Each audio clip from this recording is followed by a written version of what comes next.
Olá, nós estamos de volta aqui com o nosso programa Semeando Espiritualidades, Diálogo e Crítica. E hoje só estamos nós dois aqui, Maurício Zanolini e eu, para debater um tema que nos interessa a todos, que é sobre a educação plural e que inclua a espiritualidade, que está dentro exatamente da nossa proposta do programa, né? E do que nós fazemos na Universidade Livre Pampédia, né? Quais são as necessidades mais prementes de mudança na educação contemporânea para que nós possamos superar determinadas crises, determinadas questões que nos atormentam a todos no mundo, né? Por exemplo, o fanatismo religioso, por exemplo, o fundamentalismo, por exemplo, o negacionismo da ciência, por exemplo, a intolerância generalizada das direitas e das esquerdas, né?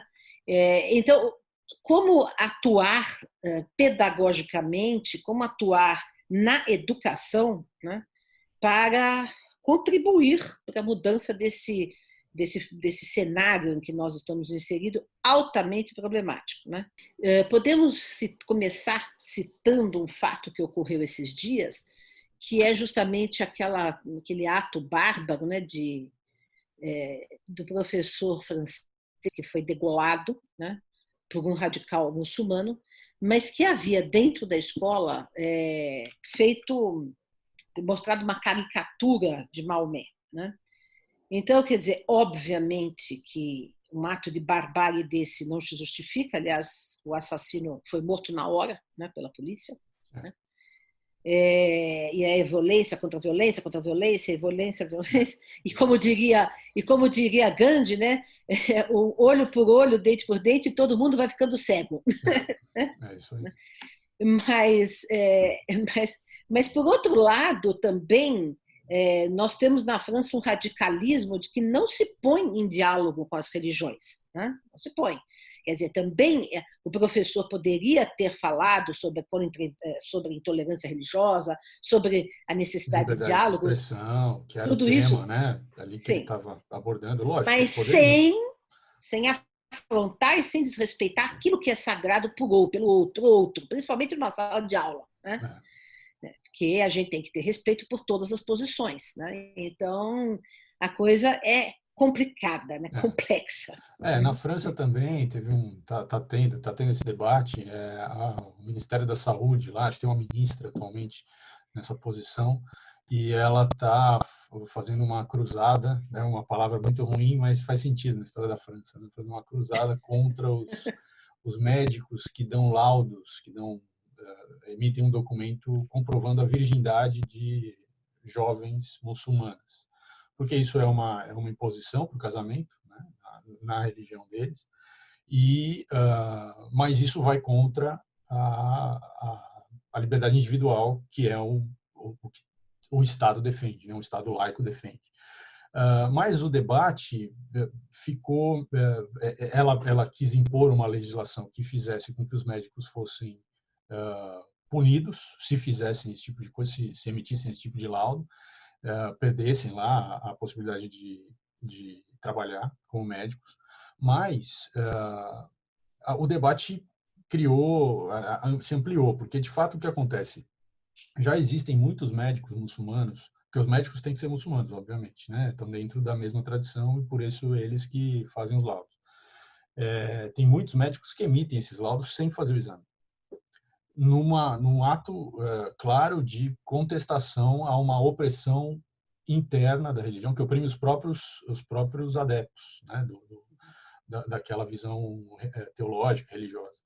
Então, eles estavam questionando que esse tipo de postura é muito mais efetiva, porque está minando por dentro essa visão mais ortodoxa da religião, do que uma atitude do Estado francês, de cima para baixo, oprimindo.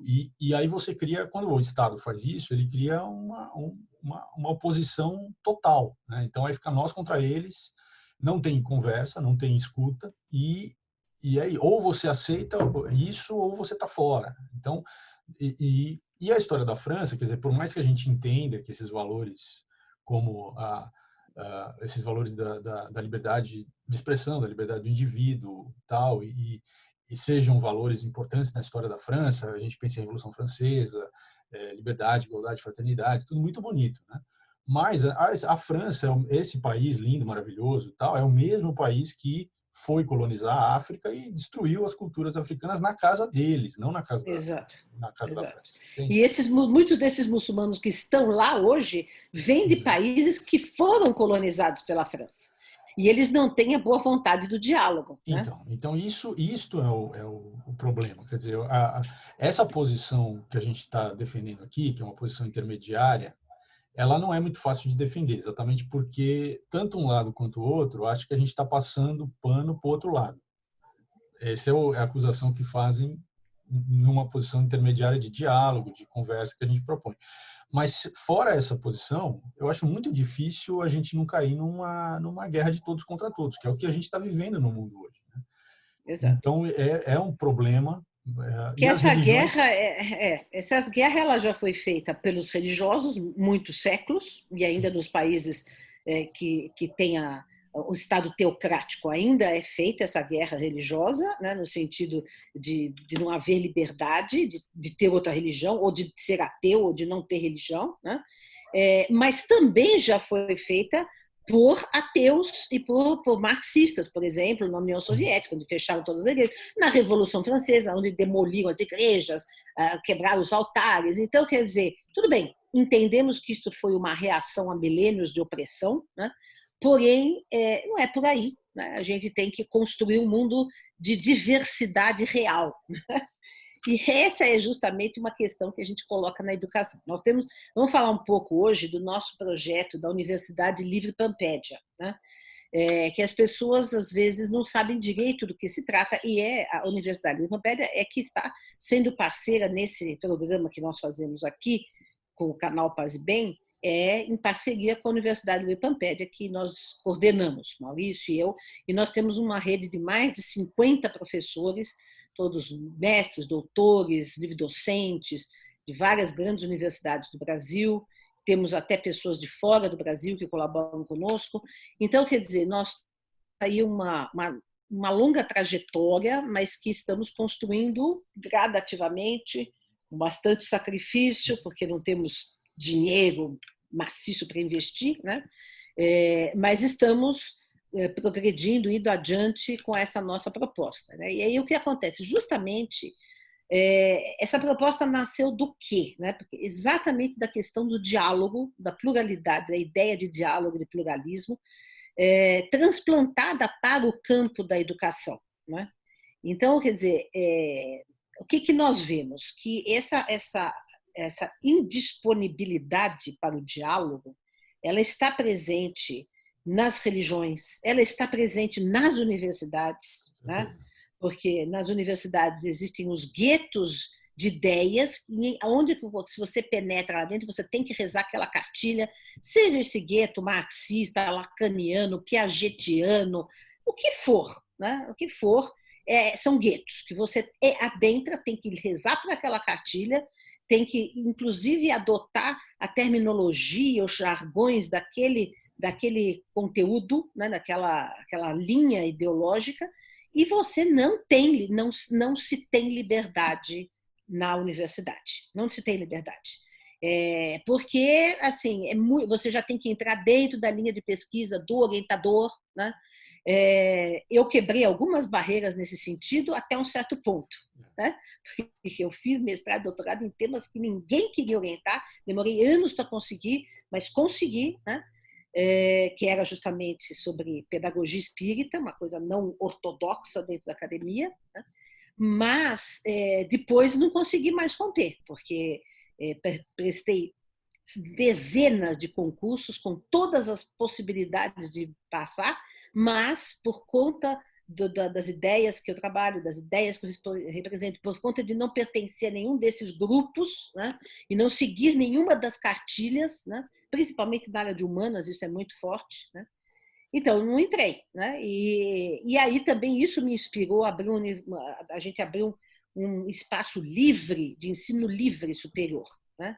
E assim, também existe a crítica também que eu faço à universidade é que existe muitas vezes, e olha, vejam, são as nossas críticas, não são essas críticas desse governo que está aí, que acaba com a universidade. A universidade é muito importante, tem contribuído extremamente para o debate público nacional, para tudo, para a ciência, para tudo. Então, a universidade é algo que tem que ser preservado, tem que ser cultivado, mas só que nós temos uma outra perspectiva, né? Quer dizer, queríamos que a universidade avançasse em alguns setores que desagradariam ainda mais essa Sem dúvida. O extrema-direita. pessoal da Escola Sem Partido, essas ideias. Exato, Sem dúvida. desagradaria ainda mais, né? É. Porque seria um lugar mais livre, de mais debate ainda do que já é, né? Uhum.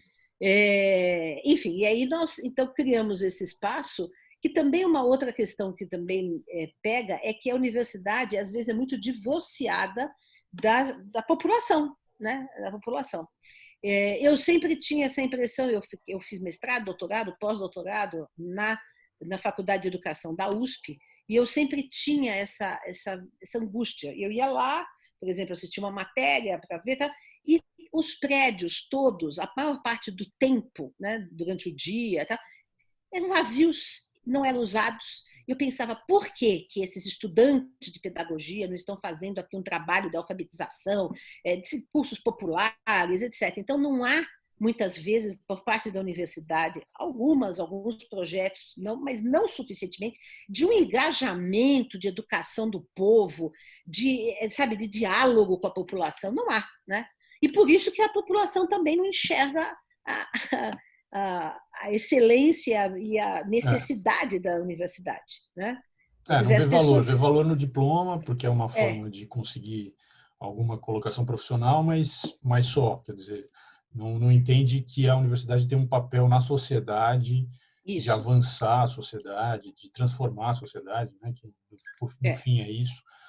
Não entende isso, então não valoriza. Então, quando vem algum discurso do tipo, vamos colocar no lugar esses professores que estão doutrinando no marxismo, a população acaba comprando esse tipo de ideia porque é uma ideia de, digamos assim, otimizar o serviço de vender um diploma que a universidade faz e parar com mimimi. O que é um raciocínio simplesmente que não tem nenhum sentido, mas dentro dessa compreensão de que a função da universidade é essa, é formar para o mercado, faz sentido, né? É uma lógica estranha, mas faz sentido. Então, justamente por isso que a gente criou esse espaço, né, que nós estamos construindo, na verdade, mas que já tem bastante alguma visibilidade, bastante produção, etc., que é o espaço de uma universidade livre, que não é reconhecida pelo MEC, portanto, não segue nenhum cânone, nenhuma obrigatoriedade de reconhecimento, com todas as burocracias que também isso implica, etc. Mas para quê? Para ser um espaço livre de ensino, de debate, de pesquisa, e com a possibilidade de dar voz a todas as vozes. Agora, dar voz a todas as vozes também não significa abrir a porteira para qualquer besteira, né? Para qualquer discurso sem sentido ou sem consistência, né? Então, quer dizer, vamos ensinar cristais, tipo ETs, não vamos ensinar nada disso. Os professores que dão aula na Universidade Livre são professores que vieram, que são das universidades tradicionais, digamos assim, então tem uma formação bem consistente, mas dentro da nossa universidade, primeiro, todo mundo a gente procura dar voz a todas as vozes, né? Então, nós temos um curso, por exemplo, sobre o Manifesto Comunista, com o professor Alisson Leandro Mascaro, que é professor da Universidade da USP, né, livre-docente da USP, né? Mas temos também uma aula sobre cultura indígena com o pajé de uma tribo guarani, né? Como temos, por exemplo, uma aula com uma monja budista, a monja Xinganda, que também faz aqui os programas do Paz e Bem, né? Ou temos aula com o rabino Alexandre Leone, como temos aula com o sheik muçulmano, né? Mohamed Rajib. Então, quer dizer, né, dar voz a todas as vozes, desde que essas vozes sejam consistentes, sejam pensadas, refletidas, né? Estejam dentro de tradições de pensamento que têm consistência e que têm, né, que têm uma relevância, uma importância, mesmo que sejam tradições de pensamento historicamente apagadas, como no caso, por exemplo, que você citou aí do Pagé falando sobre os povos originários, a cultura dos povos originários.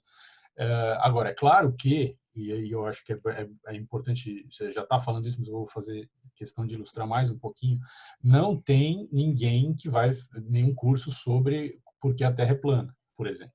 Por Sim, quê? Porque este conhecimento a respeito da esfericidade do planeta, do funcionamento do sistema solar, das órbitas elípticas, isso tudo está mais do que consolidado.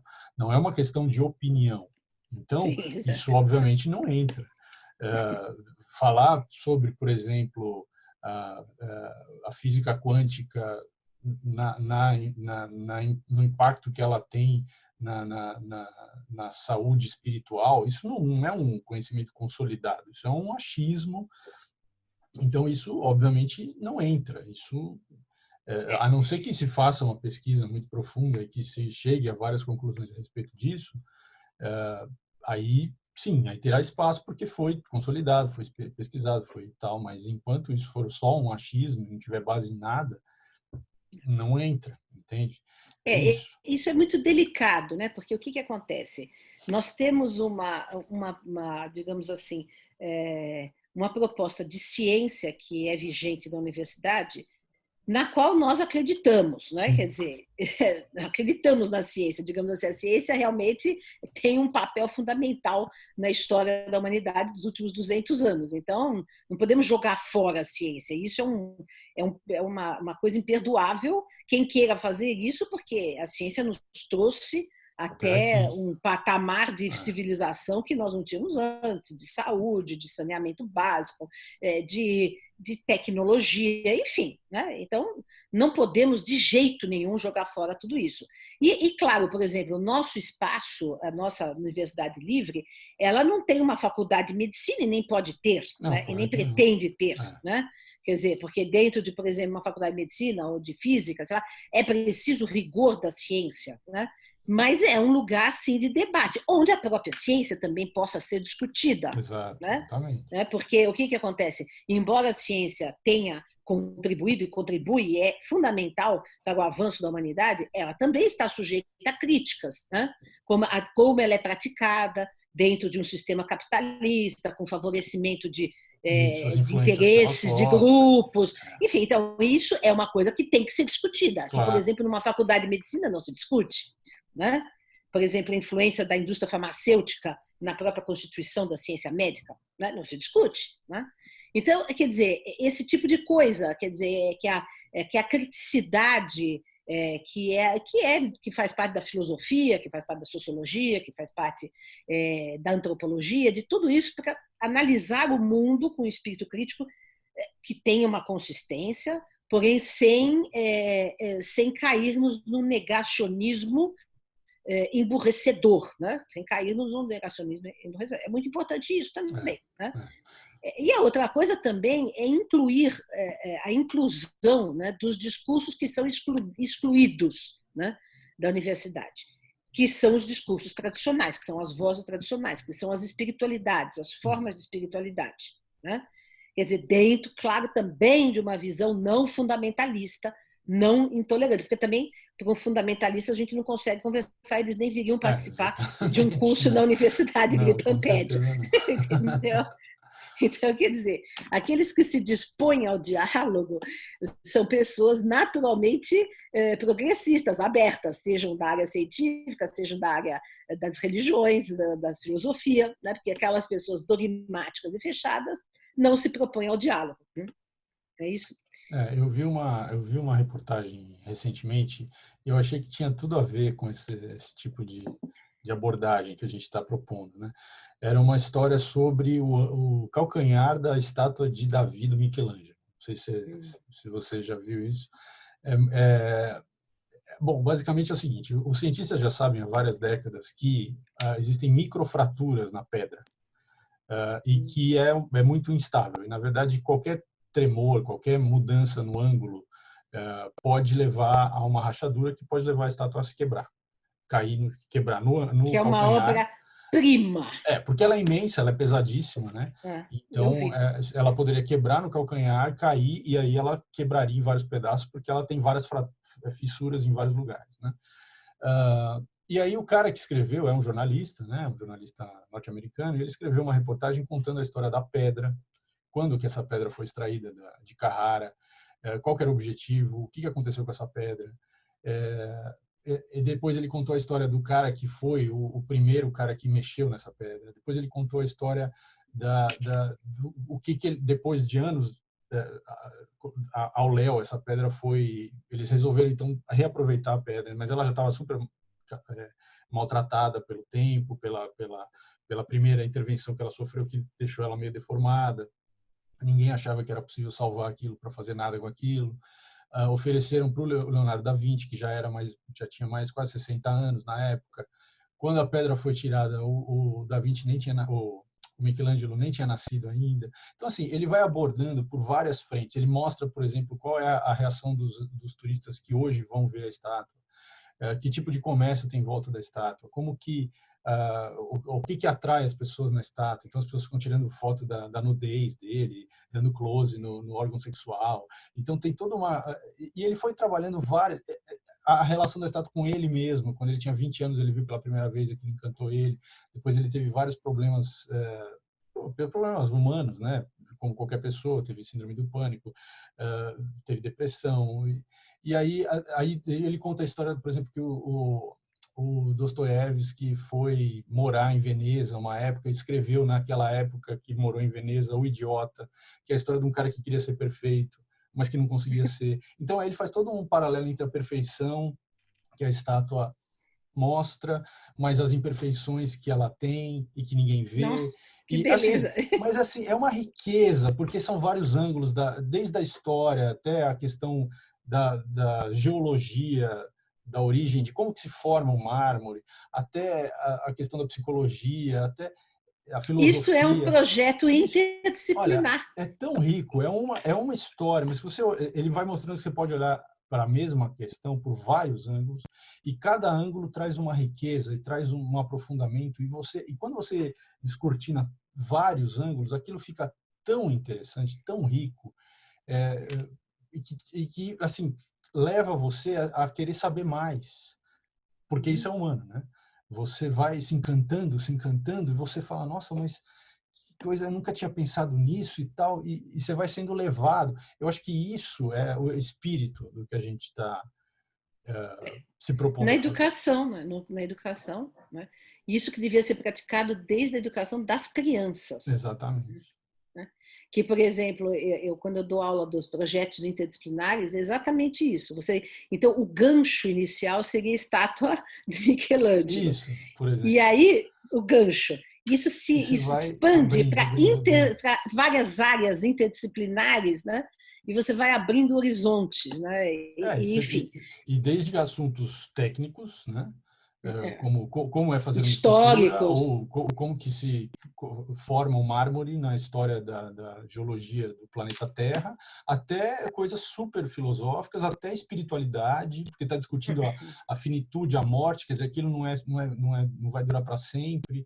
Está discutindo o conceito de perfeição.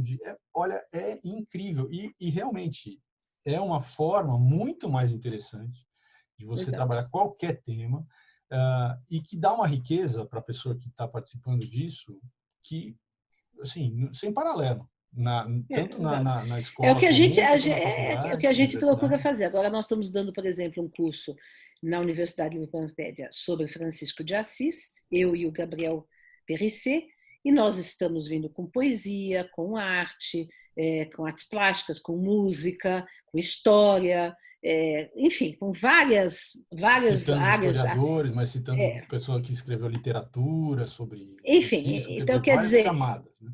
várias camadas interdisciplinares para cercar um assunto, né? Exato. Isso é uma das propostas que nós sempre temos na Universidade de Pampédia, né? E outra coisa também, que nós também prezamos bastante, é a acessibilidade do público, porque acessibilidade em que sentido? Financeira e linguística, de linguagem, né? Quer dizer, eu já tive experiência que eu fiquei chocadíssima, isso teve experiência na USP, na PUC de São Paulo, e eu achei assim um absurdo dos absurdos, né? Você pegar uma aula de filosofia, eu tive aula com grandes professores de filosofia que pegavam, começavam, sentavam, diziam bom dia, boa tarde, abaixavam a cabeça, não olhavam mais para a cara dos alunos e liam a aula inteira. Liam a aula inteira, né? E uma linguagem complexa, não sei o quê. Eu sempre fui rebelde, interrompia 30 vezes a aula, falava, mas o que você está querendo dizer com isso? E essa palavra aí, o que é isso? Porque todo mundo ficava assim, estatelado, não discutia, não retrucava, não entendia nada, porque na verdade não entendia nada, né? Então, quer dizer, o que é isso? É uma encenação de aula? Como que reduzir a filosofia a uma leitura? Né? Quando a filosofia tem que ser debate, tem que ser viva, tem que trazer a vida, né? Quer dizer, mas por quê? Porque é tudo tão engessado, tudo tão opressor, né? Que o professor tem medo, ele vai dar uma aula sobre Hegel, ou sobre Kant, ou sobre, sei lá, ele tem medo de ele usar uma palavra dele próprio para explicar a filosofia do Kant, ou do Hegel, ou de quem seja, né? Porque não pode, ele tem que ficar dentro daquele jargão, não pode fazer uma comparação, não pode fazer uma leitura cruzada com outro autor, não pode. Né? Então, ele fica tão apavorado com isso que ele escreve a aula super rigidamente e lê a aula. Né? Quer dizer, gente, o que é isso? Isso é pensar, isso é ter espírito crítico, isso é desenvolver o espírito filosófico, né? Quando um dos grandes, do maior filósofo de todos os tempos, só fazia filosofia a partir do diálogo, que era o Sócrates. Né? Então, nós também procuramos, a gente vai dar um curso sobre o Manifesto Comunista, sobre uma obra de Kant, nós temos na nossa plataforma uma obra de Kant, né? A Fé nos Limites da Razão. Né? Por exemplo, né? Kant é um dos textos mais difíceis que tem. Nós temos vários livros, né, que a gente analisa, mas a gente faz de forma acessível, mastigada, que as pessoas comuns possam entender. Né? Ou seja, todo mundo possa entender. Né? Desde que tenha uma escolaridade básica. Né? Então, vejam, essa é a questão. Né? E esse é um dos problemas. Por que a população não confia na ciência? Por que muitas vezes muita gente está caindo no negacionismo? Porque nunca foi conversado, ensinado para ela, né, a importância da ciência. As pessoas sentem que elas não têm direito de fazer parte desse clube. Por um monte de problemas históricos, tal, quer dizer, o analfabetismo funcional, as deficiências todas da escola, mas é isso, quer dizer, as pessoas acham que isso é coisa de gente bacana, de doutor, de coisas assim, e que ele não faz parte desse clube. Então, ele faz parte de outro clube. E aí ele desdenha o clube da academia. Né? Isto é um problema.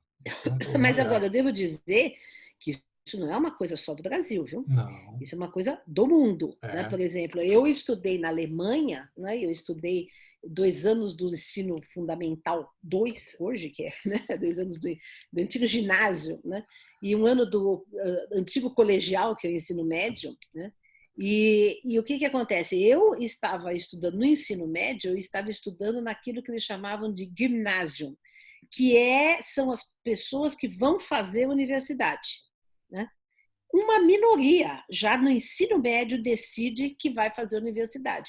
O resto vai para a Realschule, o Volksschule, que são cursos que vão terminar no ensino médio, que não vão para a universidade. Cursos técnicos, já para exatamente. Já ir para o mercado de trabalho. E a pessoa depois não tem como sair daquilo e ir para a universidade. Não tem como.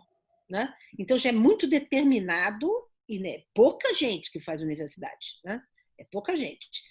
Então, como, por exemplo, eu já pertencia, né, porque meu pai já era, também tem isso, a pessoa já é filho de pessoa que já teve curso Fez acadêmico, universidade? filho do visado, então meu pai era engenheiro, então já fui encaminhada, embora estrangeira, para o ginásio, que era o local onde já ia se fazer depois a universidade, né?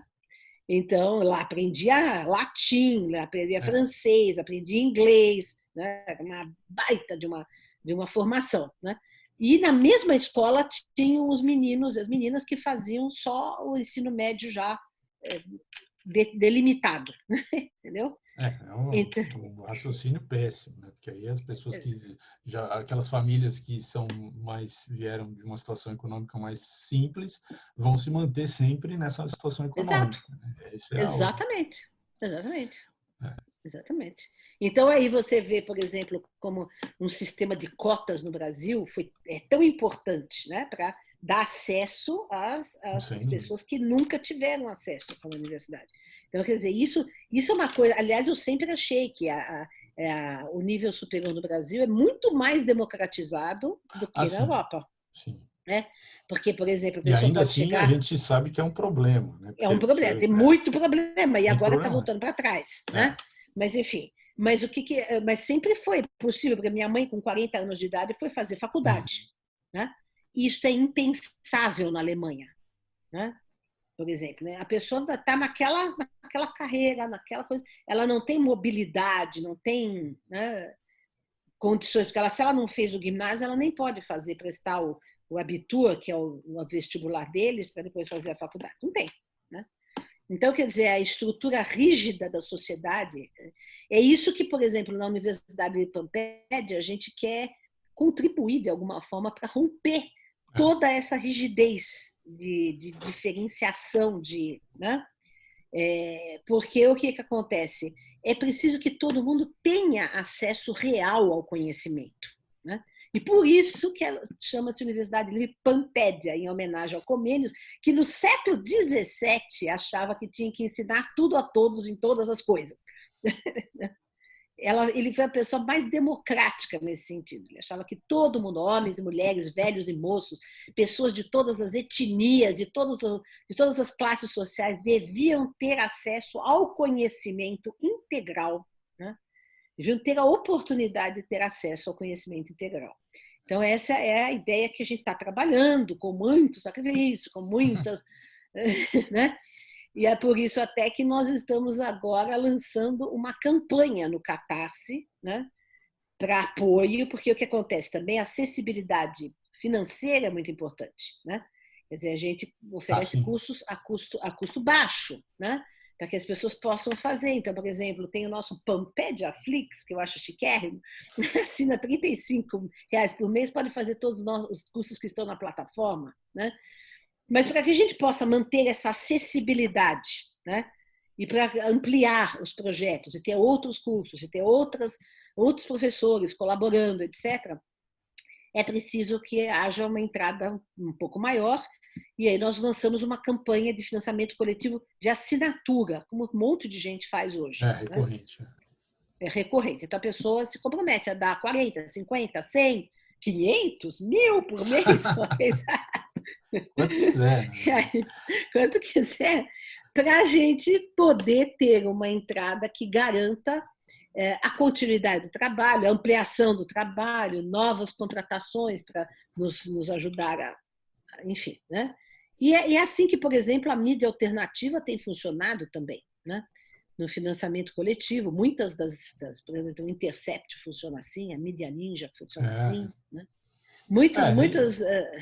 não, eu acho que e também é uma forma de financiar e de alimentar, né, o projeto, que eu acho que faz mais sentido, inclusive com a proposta, porque é uma construção, tem que ser uma construção coletiva, tem que ser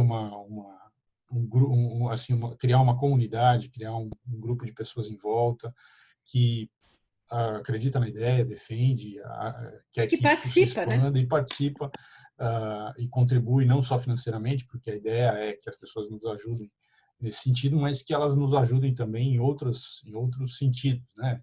fazendo os cursos, referendando os cursos, propondo ações que a gente possa fazer, educacionais e tal, e fazendo com a gente também, isso já, quer dizer, são vários níveis, mas fazendo com a gente, propondo parcerias e tal, porque de fato isso eu acho que é muito mais sólido quando é feito desse jeito. Isso é uma Exato. coisa também muito recente, né, que tem essa possibilidade de fazer desse jeito, as redes sociais, a internet, tudo isso possibilitou. A pandemia potencializou isso de uma forma muito brusca, mas sim, e agora a gente temos que abraçar essas novas formas para solidificar esse projeto, essas ideias. Exato, porque a liberdade também depende disso, né? Não ficar nem vinculado ao governo, né? Isso. Às flutuações políticas do Estado, né? É.